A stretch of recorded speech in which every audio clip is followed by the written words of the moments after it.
TNI susupi OPM Kodap 4, 5 anak buah Goliat Tabuni berontak rebut senjata KKB Papua. TNI melakukan operasi intelijen menyusup ke gerombolan organisasi Papua Merdeka OPM Kodap 4 Sorong Raya.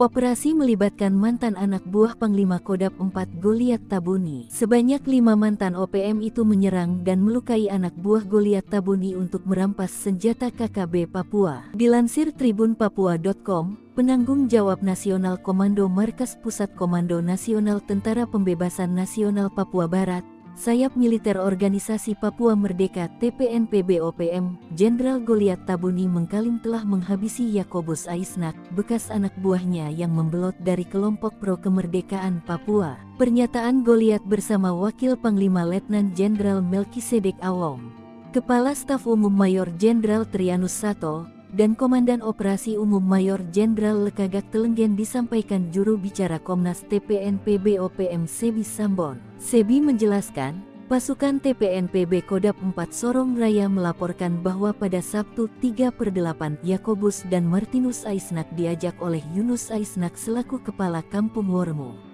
Padahal, Yakobus dan Martinus sudah dikeluarkan sebagai anggota TPNPB Kodap 4 Sorong Raya sejak tahun lalu. Yakobus dan Martinus diajak Yunus dengan tujuan menghadap kepada pemerintah Indonesia melalui Kabupaten Maibrat guna penghapusan nama mereka dari daftar pencarian orang (DPO) oleh aparat keamanan Indonesia karena keduanya telah bergabung bersama TPNPB sebelumnya.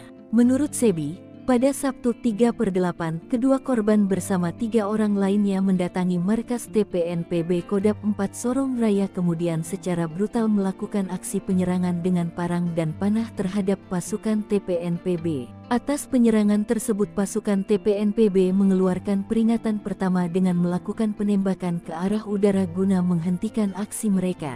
Namun, mereka tidak mengindahkan peringatan pasukan TPNPB dan 5 orang warga binaan militer Indonesia itu melakukan aksi penyerangan, saling pukul hingga saling menikam dengan sangkur. Akhirnya, Yakobus meninggal dunia dan Martinus mengalami luka kritis setelah saling serang dengan gerombolan OPM.